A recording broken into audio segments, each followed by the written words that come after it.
जी बिल्कुल। तो आज हम एक बड़ी दिलचस्प तहरीर है, लंगड़ाती रूह की निजात। उसका हम गहराई में जायजा ले रहे हैं और ख़ास तौर पर हम उसमें जो सफ़न्याह बाब 3 आयत 19 का जिक्र है उस पर बात करेंगे। मैं उसे बचाऊंगा जो लंगड़ाती है। जी बिल्कुल। और हमारा मकसद असल में ये समझना है कि ये तहरीर इस आयत को किस तरह देखती है, मतलब उसकी तशरीह क्या है और ये उन लोगों के लिए क्या मायने रखती है जो अपनी रूहानी राह में आप कह लें कमजोरी महसूस करते हैं या लड़खड़ाहट। बिल्कुल। तो आइए इस पर बात करते हैं। ये तहरीर जो है ये लंगड़ाती की वजाहत कैसे करती है? क्या ये सिर्फ कोई जिस्मानी बात है? नहीं, ये इससे आप देखें काफी वसी है। तहरीर के मुताबिक ना ये जो रूहानी तौर पर लंगड़ाना है ये ईमान की कमजोरी है, या जैसे दुआ में कमी, खुदा की हम्द करने में मुश्किल पेश आना, दूसरों की खिदमत में सुस्ती और सब्र की कमी, ये सारी कैफियत इसमें शामिल हैं। ये असल में उन लोगों की हालत बयान करती है जो दिल से तो आगे बढ़ना चाहते हैं मगर अपनी कमजोरियों की वजह से उनकी चाल सुस्त है, तकलीफ देह है। अच्छा। तहरीर में एक जुमला है, आसमानी राह पर बहुत से माजूर हैं, मतलब ये कैफियत आम है।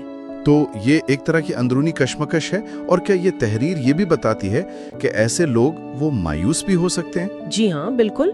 वो शायद दिल में सोचते होंगे, भाई हमारा क्या बनेगा, गुनाह तो हमें आलेगा, खुदा कभी हमसे अच्छे सिपाही नहीं बना सकता, मतलब वो खुद को नाकाफी समझते हैं। अच्छा। लेकिन यहाँ एक बहुत ही, मैं कहूँगा, गैर मामूली नुक्ता आता है। तहरीर कहती है कि खुदा इन्हीं लंगड़ाने वालों को बचाकर ज्यादा शान पाता है। ये कैसे? आमतौर पर तो हम ताकत और कामयाबी को ही सराहते हैं ना? जी, यही तो इस तहरीर का आप समझे मरकजी ख्याल है जो आम सोच को चैलेंज करता है। दलील ये दी गई है कि जब कोई ऐसा शख्स जो बज़ाहिर कमज़ोर है, नाकाम नज़र आ रहा है, जब वो निजात पाता है या रूहानी तौर पर कामयाब होता है तो देखने वाले हैरान रह जाते हैं।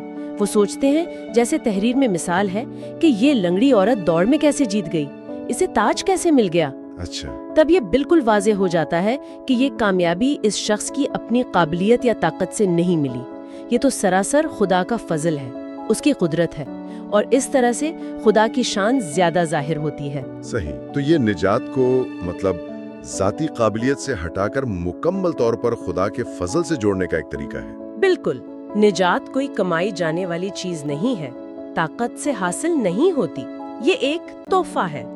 और जब ये तोहफा उनको मिलता है जो खुद को सबसे कमजोर समझते हैं तो फजल की जो अजमत है वो और ज्यादा नुमाया हो जाती है। क्या तहरीर में इस नुक्ते को समझाने के लिए कुछ मिसालें भी दी गई हैं? जी हाँ, 2 अहम मिसालें हैं। एक तो दुआ की है।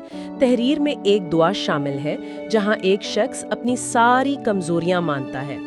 वो कहता है, मैं ईमान में, दुआ में, हम्द में, खिदमत में, सब्र में, सब में लंगड़ाता हूँ। लेकिन फिर भी वो खुदा के वादे पर भरोसा करता है, यानी मैं उसे बचाऊंगा जो लंगड़ाती है, और वो इल्तिजा करता है कि तेरी मिन्नत करता हूँ कि तू मुझे बचाओ, यानी कमजोरी का एतराफ और फिर वादे पर यकीन। बिल्कुल। और दूसरी मिसाल याकूब नबी की है। तहरीर याद दिलाती है कि याकूब हालांकि वो जिस्मानी तौर पर जख्मी थे, लंगड़ा रहे थे, फिर भी दुआ में गालिब आए। एक हवाला है, याकूब की तरह दुआ में गालिब आकर मैं आगे बढ़ता हूँ, हाँ मेरा असबी रेशा सुकड़ गया हो। अच्छा। तो ये कमजोरी के बावजूद साबित कदम रहने की, खुदा पर भरोसा रखने की तरगीब है। तो फिर इस सारी गुफ्तगू का खुलासा क्या निकलता है? जो लोग अपनी रूहानी कमजोरियों की वजह से शायद मायूस हों, उनके लिए क्या पैगाम है इसमें? देखें, खुलासा ये है कि सिफनिया 3:19 का जो वादा है, मैं उसे बचाऊंगा जो लंगड़ाती है, ये खास तौर पर आप कह लें उन्हीं लोगों के लिए एक बहुत बड़ी उम्मीद और हौसला अफजाई है। वो लोग जो खुद को रूहानी तौर पर पीछे महसूस करते हैं, सुस्त समझते हैं या नाकाफी समझते हैं। सही। ये तहरीर कमजोरी को शर्मिंदगी की बात नहीं बनाती, बल्कि इसे खुदा के फजल के जाहिर होने का एक मौका करार देती है। यानी कमजोरी एक तरह से रुकावट नहीं बल्कि रास्ता बन सकती है खुदा के काम के लिए। यकीनन, बिल्कुल। अहम नुक्ता यही है कि खुदा का वादा खास तौर पर लंगड़ाने वालों के लिए है, और जब वो बचाए जाते हैं تو یہ ان کی نجات خدا کے فضل اور اس کی طاقت کو عظیم بناتی ہے، نہ کہ ان کی اپنی کسی قابلیت کو۔ یہ بہت اہم بات ہے۔ جی، اور یہ ہمیں آخر میں ایک اہم سوال پر غور کرنے کی دعوت دیتا ہے نا، کہ یہ تحریر جس طرح کمزوری کو فضل پانے کا ایک ذریعہ بتاتی ہے، یہ ہماری آج کی دنیا کے جو عام تصورات ہیں، جیسے طاقت پر زور، خود انحصاری، ذاتی کامیابی، ان تصورات کو یہ کیسے چیلنج کرتی ہے، اس پر سوچا جا سکتا ہے۔ بالکل، یہ ایک بہت گہرا نقطہ ہے جس پر ہمارے سامعین بھی غور کر سکتے ہیں۔